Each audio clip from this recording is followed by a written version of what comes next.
Alhamdulillah, wa salat, wa salam ala wa rasulullah. We're continuing with our topic of forbidden actions or forbidden things in Islam. Today we're going to speak about forbidden actions in regards to women and men, relationships between women and men. We're going to continue with this. We talked about forbidden actions in regards to husbands and wives yesterday. Today we're going to speak about some more things that are haram or some more things that are forbidden. And again, one of the number one things to emphasize is that in Islam, it is forbidden for a woman and man to be alone together unless they are closely related, unless it is a father with his daughter, a brother with his sister, a girl with her uncle, her grandfather. It is forbidden to be alone with a man who is not a closely related relative to you. And again, the reason why is because Islam wants to keep the doors to sin closed. Listen to what Allah tells us in the interpretation, the meaning. O you who believe, do not follow the footsteps of Shaitan. Whoever follows his footsteps, he will command indecency and evil deeds. We have to remember, guys, that each and every one of us has a jinn assigned to us at the age of puberty. That jinn hoovers in your heart looking for reasons to get you to sin. Remember, Allah makes the rules. Allah makes the guidelines for your protection to close the door to that jinn. The Prophet sallallahu alaihi wasallam told us no man is alone with a woman who is not closely related to him without Shaitan being the third among them. So again, say for example, I have to meet with Dr. Jamali so we can discuss the website. We are not going to meet at no place alone. We're going to meet somewhere and he's going to bring his wife with him. Or we're going to have Imam Hassan with us. Or we're going to have Imam Amir with us. Or I'm going to bring my brother or my nephew or my grandson or my granddaughter. Or I'm going to have Sarah with us. Me and Sarah and Dr. Jamali. Okay? The bottom line is no woman and no man should be alone. Not even to learn the religion. There's a lot of men who sit on Facebook advertising, teaching the Quran to you. How many women are foolish enough to respond? This brother starts off teaching you how to read the Quran. Next thing you know, he's asking you to marry him. You know, this would never have happened if that man had not been alone with you. If he can't teach you how to read the Quran in the open with other people present, you should not be learning. There is no secret counsel. Everybody understand that? So even to learn the religion, even to discuss the religion, a man and woman should never be alone. Listen to what the Prophet sallallahu alaihi wasallam said. He said, from this day forward, no man should even enter upon a woman whose husband is not present unless another man or two men are with him. Say, for example, I'm sick. Dr. Dramali wants to visit me. He can't even come visit me if it's just me and him. He should call, Sister Laila, I want to come visit you. Are you alone? If my sister is here with me or my grandkids are here with me, then yes, he can come visit. But if I'm by myself, he better come with Imam Hassan. He better come with Imam Amir. He better come with his son, his grandson, or something. Everybody understand?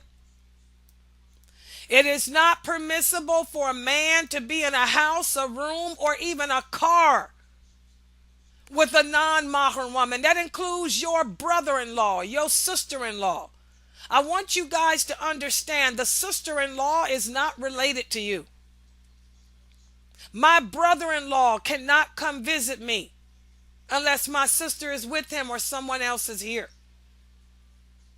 And even when we're talking about doctor relationships, if you have a Muslim doctor and he's a male, he should not see you without the nurse present. My doctor, I have one doctor who is male, my surgeon, Dr. Siddiqui. Whenever I go to get my checkup with Dr. Siddiqui, when he comes in the room to examine me, he brings one of his nurses with him. Okay? If you are a female doctor, the same thing. My main doctor is Dr. Hussein. She's a female. She has a lot of male clients because she's one of the best doctors. When her male clients come to visit her and she has to check them out, she goes into the room and takes one of the nurses or one of the office medical officers in there with her. She's never alone with him. The same with the nurse. If a nurse has to take the blood pressure, she's going to leave the door open. My daughter is a nurse. When my daughter is taking the blood pressure of a patient, she leaves the door open so that the women in the office can see and hear. Okay? Now, of course, there's exceptions. There's exceptions to the rule. I mean, if an emergency is happening, that's something different. But in a non-emergency situation, even in these cases, you should not be alone. Okay? Also, another forbidden action, and this is a big one, shaking hands with non-mahram men, non-mahram women, non-closely related people. The Prophet sallallahu alaihi wasallam told us this is a form of zina. To touch a woman or to touch a man who is not closely related to you, this is a form of zina, guys. Your cousin is not a mahram to you. That means you cannot shake your cousin's hand. You cannot hug your cousin or any of that. I remember one of my cousins came to visit with us. We hadn't seen her in years. And one of my brothers explained to her, you ain't gonna get no hug. So she understood. So when she met with us, subhanAllah, she stood there. Now she's from my mother's family. My mother's family, we're not Muslim. My father is Arabic. My mother is not Arabic. But this cousin of mine, she wants to become Muslim now. She done met us and she wants to be Muslim too now. But when she first met us, she said, "Oh my God, I can't hug you, but hug." So she hugged herself, and my brother's hugs, they hugged themselves too. And it was so funny and so cute. And now she wants to be Muslim, alhamdulillah, because she just met us. She said, "I didn't even know I had Muslim relatives. Oh my God, you guys are Arabic, but you guys, we still look alike." And yeah, we do. Even though we're Arabic and she's not, you can see the resemblance. I mean, because my mother is Creole, so, Creoles and Arabs look alike anyway. So, but mashallah, even your cousin is not a mahram to you. You can't hug her, you can't shake her hand. Okay? We have to be careful of this. The Prophet sallallahu alaihi wasallam said, if you were to stab yourself in the head with a needle, that would be better than to touch a woman who you are not allowed to touch. And again, the Prophet sallallahu alaihi wasallam said, the eyes may commit zina, the hands may commit zina, the feet may commit zina, and the private parts. So again, we all know that zina of the eyes is to look at things that you shouldn't be looking at. That pornography, that's zina. The hands, to shake hands with a woman or a man who is not closely related, that's an act of zina. The feet, to go to a place, for example, how many of you women go to strip clubs? Astaghfirullah, you want to go see the male review show. The feet went to a place of zina. Okay, so again, we have to be careful of these things. Again, Allah makes the rules, Allah makes the guidelines for our protection. Even our prophet, believe it or not, there are some ignorant Muslims out there who say the Prophet Muhammad used to shake hands with women. This is a lie. The Prophet sallallahu alaihi wasallam said, I do not shake hands with women.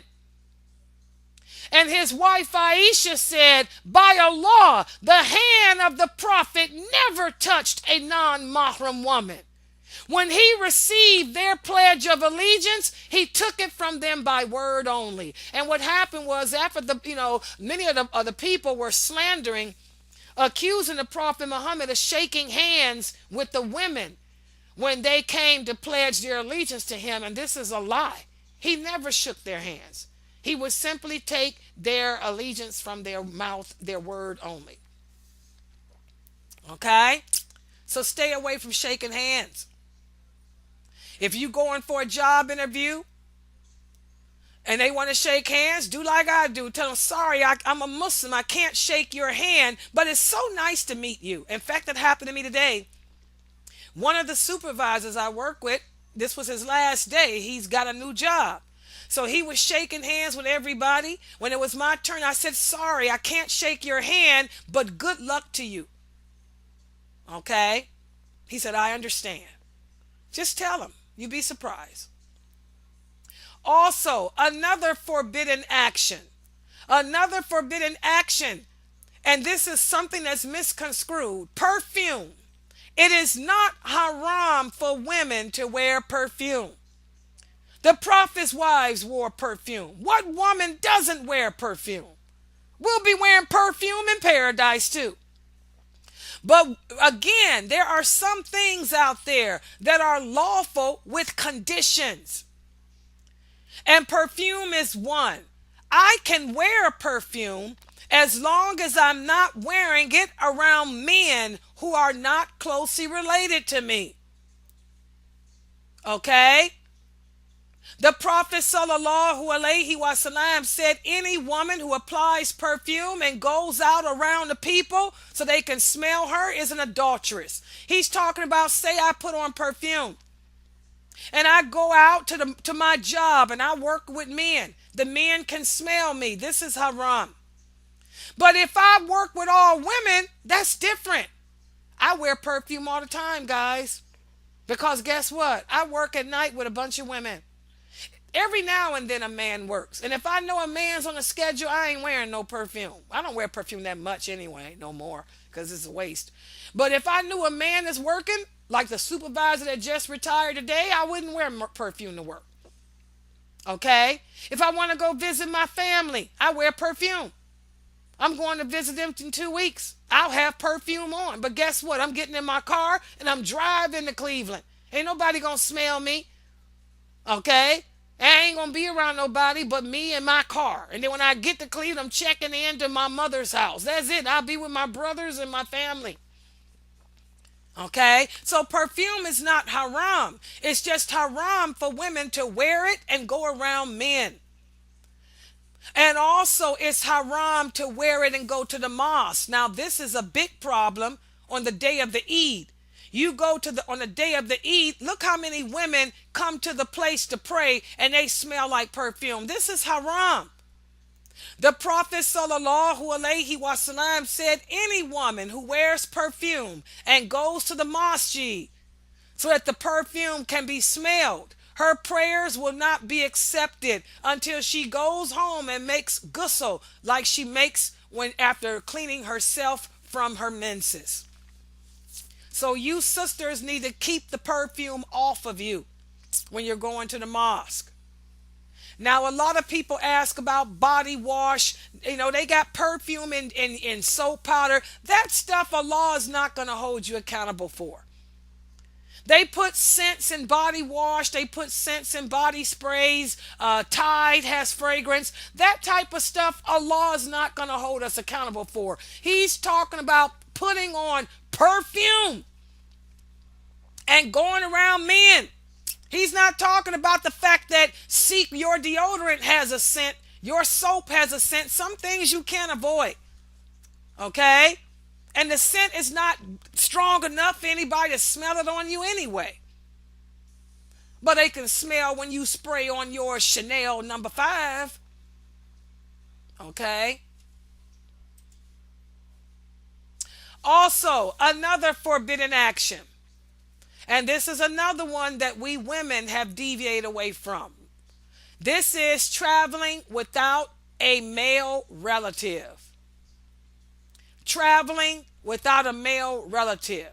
Allah makes the rules. Allah makes the laws for our protection, guys, not to punish us. In this day and age, the way they are detaining Muslims and the way Muslims claim to have such fear for Donald Trump, only a fool would travel without a male mahram anyway. Okay? It's for your protection in case something happens. The Prophet sallallahu alaihi wasallam said, it is not permissible for a woman who believes in Allah in the last day to travel the distance of 1 day without the presence of a mahram. Nowadays we have airplanes. Say, for example, I want to fly to Texas to give a lecture. That'll never happen. But say if somebody invites me to come to Texas to give a lecture. My brother takes me to the airport, and then when I get to Texas, another brother picks me up. This is fine. That's fine. I'm not traveling out the country. Okay? Or say, for example, I want to drive to Cleveland. That's where I'm from. That's just a 3-hour drive. I don't need a mahram with me. You use your common sense. You use your common sense. When we talk about traveling, we're talking about going on a long journey. Now, if I want to go to Egypt to visit my relatives in Egypt, you darn skippy, I'm going to have a mahram with me. When my mother flies to Abu Dhabi to visit with my sister, she has my brother with her. Okay? When my mother flies to Saudi Arabia to visit with another one of my brothers, she has a brother, one of my brothers with her. Okay, that's a long distance journey. But to simply travel between states here in America, that's different. I can drive between states. I want to drive from here to New York so I can visit with brother Muhammad's family. I can do that. Okay? It's just a 6-hour drive for me. Okay? But if I'm going to go on a long distance drive or something like that, if I'm going to drive from here to California, driving, I'll take somebody with me. That's a long drive from Ohio to California. Okay? So you have to use your common sense and discretion on that. Also, another prohibition. As Muslims, we are commanded to lower our gaze. What does that mean? Does that mean that we walk around looking at the ground? No. Lowering the gaze means to not look at what you shouldn't look at. Those pornography magazines that you brothers read, Playboy, Playgirl, Penthouse. You shouldn't be reading that. You're supposed to lower the gaze. Because if you don't lower the gaze, it's opening the door to evil. You're a single man. What are you reading Playboy and Penthouse for? So you can be tempted to go commit zina? Or even reading 50 Shades of Grey. You women reading 50 Shades of Grey. You ain't got no husband, no man in your life. You sitting up reading 50 Shades of Grey. That's not going to make you want to go out and do something? Lowering the gaze means to not allow the eyes to see what it shouldn't see. Allah tells us in the Quran, in the interpretation of the meaning, tell the believing men to lower their gaze from looking at forbidden things and to protect their private parts. That is better for them. And again, our prophet defined looking at things that you shouldn't look at as a form of adultery. So when we talk about lowering the gaze, that doesn't mean that I walk around with my eyes to the ground. No, I'm not an idiot. Also, if I'm talking to Imam Hassan, say for example, me and Imam Hassan are talking, I can look at him in his face. I can look at him while I'm talking to him as long as I'm not lusting after him. But if I look at him and I'm turned on, then I'm going to turn away from him. We have the hadith. The prophet always looked in the face of people when he talked. We have the hadith whereas once a woman came to him to talk to him and his companion was staring at her with lust in his eyes. The prophet turned the man's head away from her because that man was lusting after her. But if there's no lust involved, then I can look you in your face if you're a man when I'm talking to you. Okay? And also remember, for those of you women who wear niqab, if a man wants to marry you, you have to take that niqab off so he can see your face. He has a right to see what he's getting. Okay? And also remember, we can't go around looking at each other's nakedness. Even though me and Sarah are together, I can't look at her boobies and her behind, and she shouldn't be looking at my boobies and my behind either. We have to lower our gaze because that can lead to homosexuality. So thus, guys, these are some of the prohibitions or the forbidden actions between women and men. Lower the gaze. That means don't be sitting there lusting after someone. Okay? Also remember, if you're going to go on a long journey, take a mahram with you for your protection. Also remember, no woman and no man can be alone. Even if you're a doctor or a doctor, you want to have a nurse present if you're examining a person. Of course, there's exceptions. There may be instances where you can't have a person, and that may be an exception. Same with a nurse.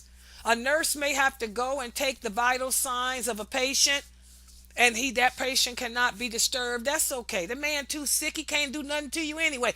What he gonna do? He can't wake up, so nothing he can do to you anyway. He's sick. Okay? So common sense applies to a lot of this stuff. On that note, we'll stop right here for today. If you guys have any questions or comments, Sunnahfollowers.